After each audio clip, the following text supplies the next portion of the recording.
So friends, let's see today's lovely recipe of custard tarts.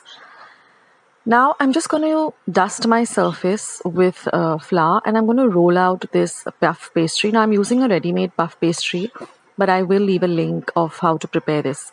Now I'm going to grease a muffin tin with some butter.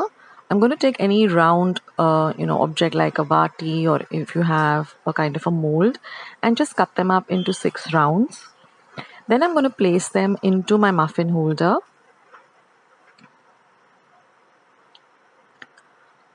Just ensure that the pastry is in line with the muffin holder. It shouldn't be too much outside or too, halfway. It shouldn't be halfway through the muffin. It should be exactly touching the tip of the muffin holder. And just dab down the bottom or the base of the pastry. And we're going to set this aside. Now we're going to prepare the filling, which is a custard filling. Now for that, I've used 1 1/4 cup of milk, 2 eggs, 3/4 cup of powdered sugar, that is sugar just run in my mixer and made into a powder, 1 teaspoon of cinnamon powder, half a teaspoon of vanilla essence, and 2 tablespoons of corn flour. Now I'm going to take a non-stick pan. I'm going to add the eggs and I'm going to beat the eggs really well. So you can directly put all your ingredients into the pan in which you're going to cook the custard. You don't need to put it into a separate bowl and then add it over here. Then I'm going to add the vanilla essence. I'm going to add the cinnamon powder. And I'm going to whisk all of this very, very well. Next, I'm going to add the powdered sugar.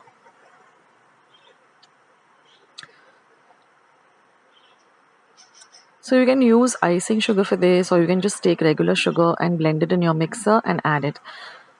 Now let all of the sugar nicely dissolve. There should not be any lumps of sugar. Ensure that, and for that you can use a whisk.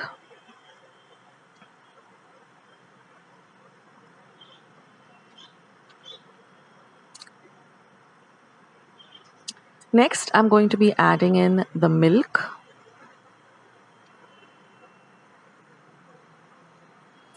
And again, mix everything really well together.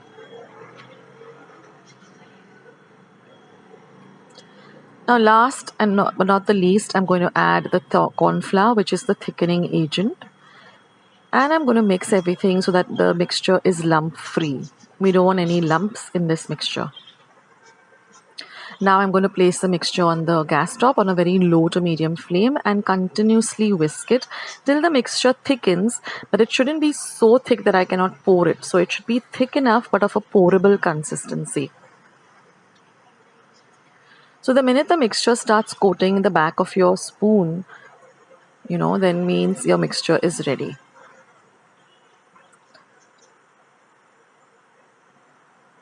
It shouldn't be too runny or it shouldn't be too thick. It should be like a porridge consistency which can be poured. Because now we're going to run this mixture through a sieve or a strainer.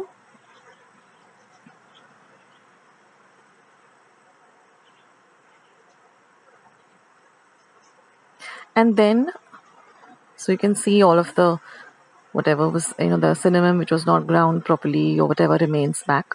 And then I'm just going to pour this mixture into these puff pastries. At this time I would preheat my oven to 200 degrees Celsius or 400 degrees Fahrenheit for about 10 minutes. Always preheat your oven. And then I'm going to bake this at 200 degrees Celsius or 400 degrees Fahrenheit for about 15 minutes. It all depends on your oven, so keep checking them. Once they become golden brown like this, once they're out of the oven, let them rest till they're completely cooled down before you demold them. And your lovely custard tarts are all ready. You can enjoy this with a lovely cup of tea or coffee.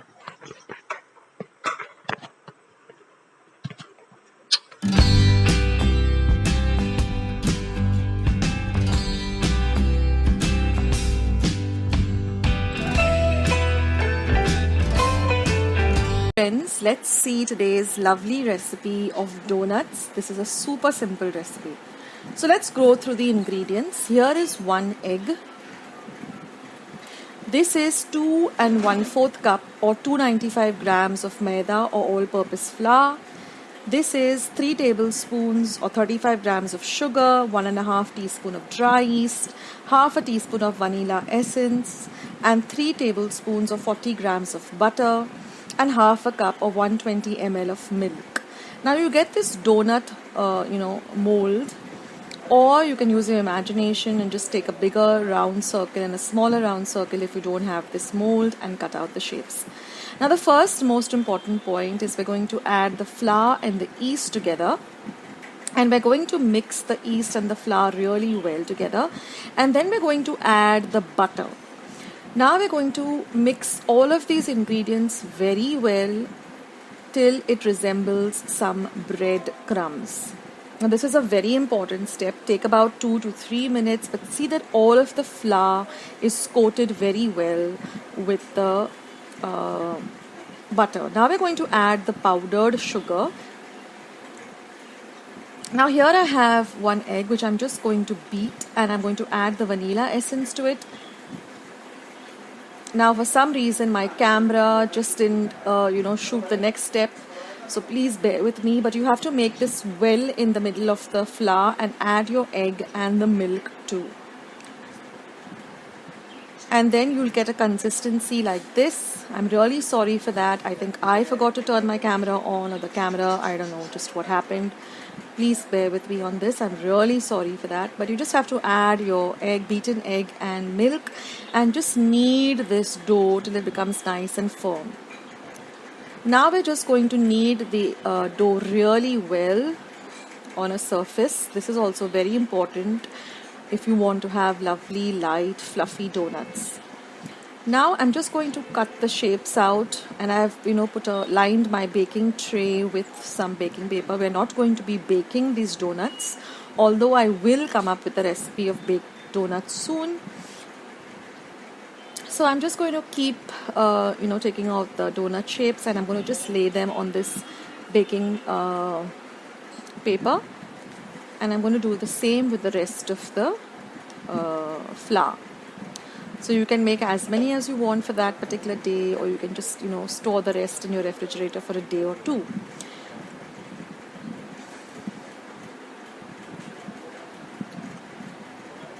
And now I am just going to place them on that baking tray, and I'm going to cover this, and I'm going to keep this for about 6 to 7 hours till they completely rise. Now you can also do this in the night and keep it overnight, or in the afternoon, keep it for the entire evening or whatever. Just work it out that way. But I keep it for at least 6 to 7 hours, and then you will see that they really double in size like this. And now all we have to do is just chuck them into some hot oil and fry them till they're light golden brown in color. Now you have to keep an eye on them. You can't let them just fry, because they turn golden brown instantly. So keep your kitchen tissue or your kitchen napkins ready, because we want to soak get all the excess oil out. And fry them till they're golden brown, and then just keep them on your tissues or your napkins. Yes, friends, I will come out with a baked version very soon. Just give me a few days more. And in this way you can fry all of them. Now I've got some powdered sugar ready, so as they are they're hot, just dip them into that powdered sugar. I'm going to show you 3 ways of how you can keep your donuts. One is just the simple donuts. Many people like to just dip them into their coffee and have them simple and plain like this, just out of the oil, drain all the oil out, let them come to room temperature, and then just dunk them into some hot coffee. The other way is you just put it into some powdered sugar and have it that way. And the third way is, I think most people love it that way, is dipping it into some chocolate.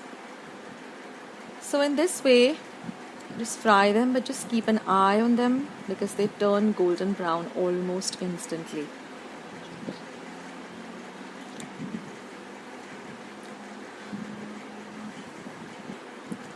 Now you can either melt your chocolate like I did on a double boiler. I just took some dark chocolate compound and I melted it on a double boiler. Double boiler is just to keep a vessel filled with water down, and then keep a glass bowl preferably a microwave proof bowl on top. Put your dark chocolate into it and let the chocolate melt. And then I just added I took about half a cup of chocolate, dark chocolate compound. To that, I just added about 2 tablespoons of fresh cream. I just had some fresh cream at home, or you can even use, the cream that, comes on top of the milk. You don't need to have ready-made fresh cream, just to give it that little bit of a glaze. So here I've dipped half of them into some powdered sugar. This is just plain powdered sugar. Just take some sugar and put them into your mixer or your blender and grind it to a fine powder. People who don't like chocolate might enjoy this. And this is my chocolate ganache already. That is, I just took the dark compound, melted it and added a little bit of fresh cream to get that glaze. And just dip them. Don't dip them completely. Let half of it be like this, just one half of chocolate and the other half plain. And you'll see that the ganache just sets almost instantly.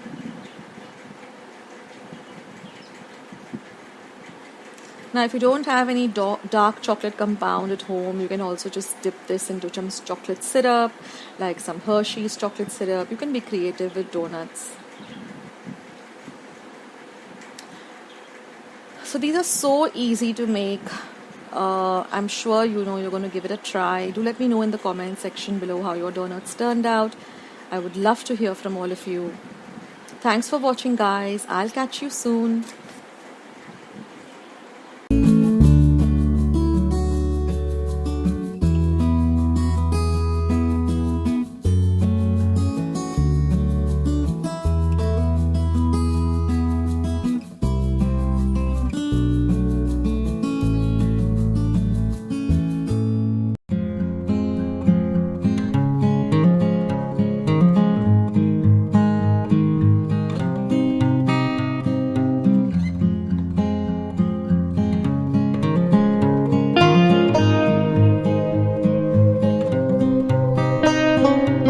Ingredients.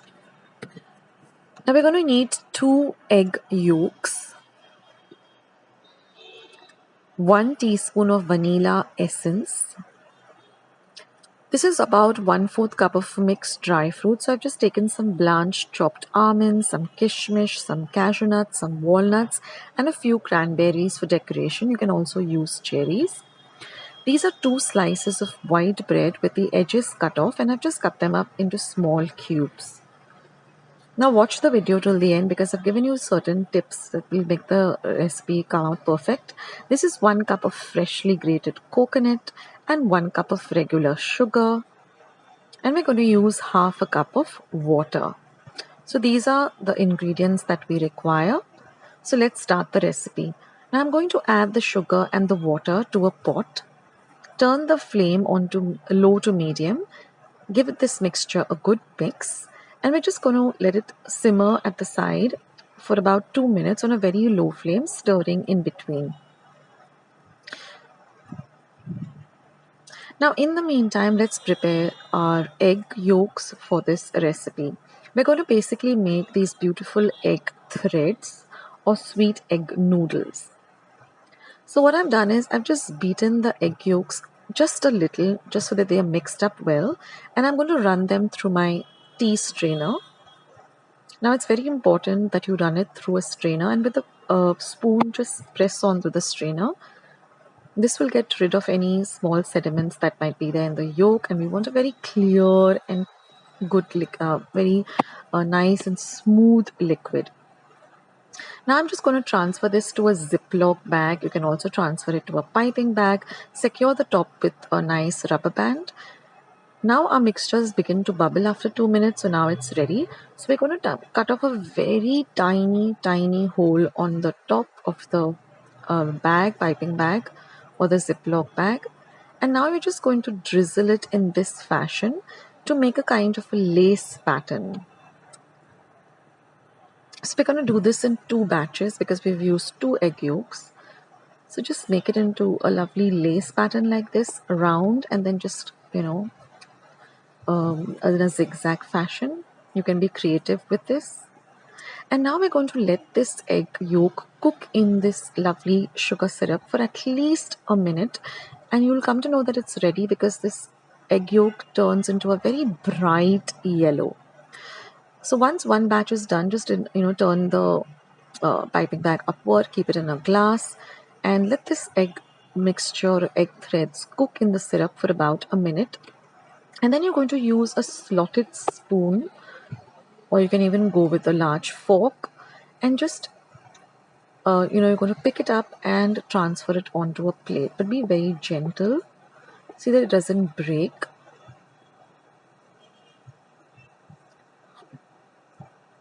And you can see now that it has turned into a very bright yellow. So now lift it up gently without breaking this lovely lace pattern that we have prepared. And we're going to transfer it onto a plate. And we're going to repeat this with the remaining egg yolks.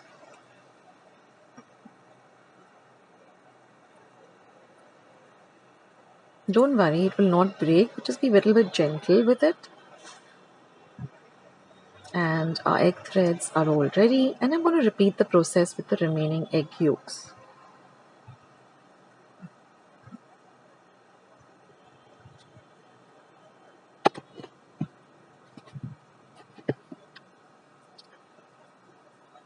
So like I said, watch the video till the end because I've given you certain tips and hints to get this recipe perfect. So now once you've taken out all the egg threads, you're going to just add the coconut into the syrup and mix the coconut in very, very well.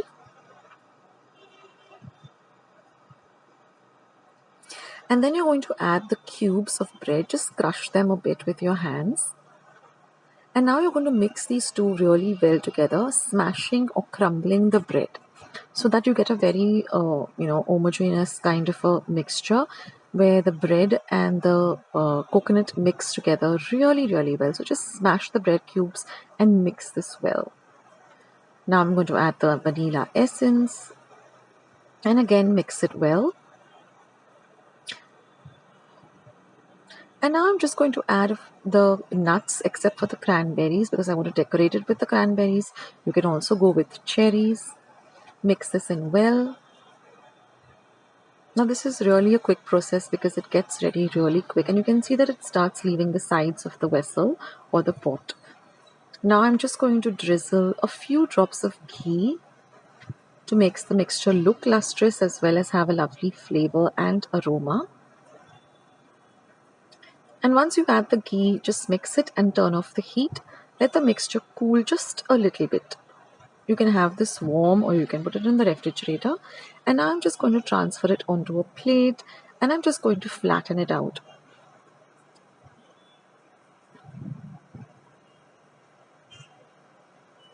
And now I'm just going to take the egg threads and just separate them a bit and just place them in whatever fashion you like or whatever design you want to make with it. They're really very easy to work with.